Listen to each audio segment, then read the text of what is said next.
The words hit him like a slap before the door ever did, sharp and final, echoing through the marble halls of the mansion as if the house itself had turned against him. In that moment, standing small beneath chandeliers that never felt like his, he understood something painful and permanent had just changed. He was no longer a child being scolded. He was someone being erased. If you believe in kindness, second chances, and the quiet power of doing what's right even when no one is watching, take a moment right now to like this video, share it with someone who needs hope, leave a comment, and subscribe to the channel. Stories like this matter because people like this exist. He had lived in the mansion for years, but never belonged to it. After his father's sudden death, the house grew colder, despite its luxury. The woman who now controlled everything moved through the rooms with authority and resentment, and every glance she gave him carried the same message.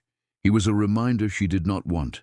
He tried to stay invisible, waking early, returning late from school, keeping his head down, telling himself that endurance was the same as survival. But endurance has limits, especially for a boy who still missed his father every night. That day, the argument came without warning. A misplaced book, muddy shoes, a look that lasted too long. The anger spilled out, loud and humiliating, stripping away what little dignity he had left. He was told to leave, to take what he could carry, to stop pretending he belonged to a life that was never meant for him. His bag was light, but his chest felt impossibly heavy as he walked down the grand staircase, each step sounding like a goodbye he never chose. What he didn't know was that someone else was there. The housekeeper, a woman who had spent decades cleaning floors that reflected other people's happiness, stood frozen halfway up the stairs. She had seen the boy grow, seen the quiet way he helped her carry laundry, the way he said thank you without being asked, the way he flinched at raised voices. And she saw everything now. The anger, the injustice, the way a child was being pushed out into a world that had already taken too much from him. He left the mansion with no plan, just a direction. The gate closed behind him with a final click that echoed louder than any shout. Outside, the world felt too big and too loud. He walked until his legs burned, then sat on a bench and stared at his hands, wondering how something so empty could feel so heavy. Hunger came, then fear, then a quiet shame that made him avoid people's eyes. He slept that night under a bus shelter, holding his bag like it was the last proof he existed. Days blurred together. He tried to be strong, telling himself this was temporary, that he would figure something out. But strength is harder when you are young and alone. He skipped meals, washed in public restrooms, and learned how invisible a person can become when they have nothing. Still, he refused to beg. Pride was the last thing he had, and he clung to it fiercely. Back at the mansion, the housekeeper could not forget what she had seen.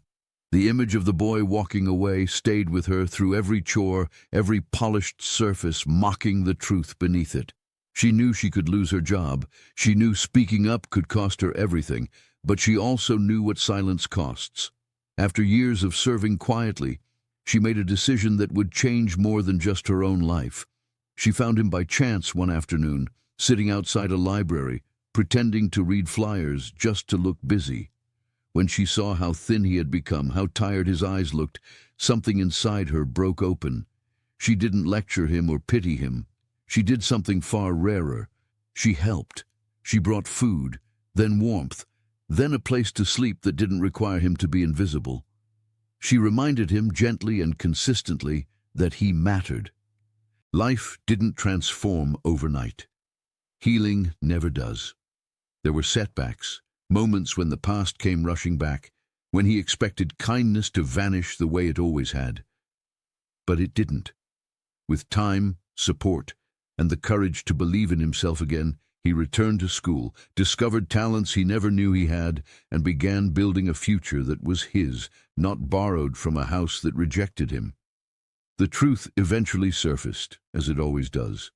The mansion lost more than a boy that day. It lost its mask. Consequences followed, and power shifted, but by then he no longer needed revenge or validation. He had found something stronger than both.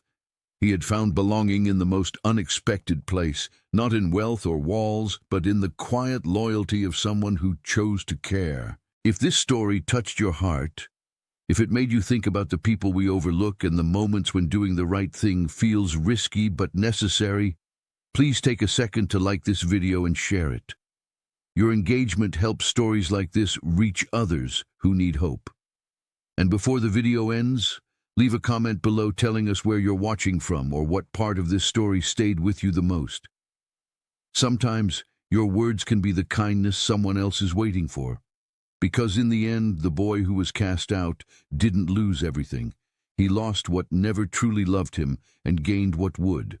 And that made all the difference.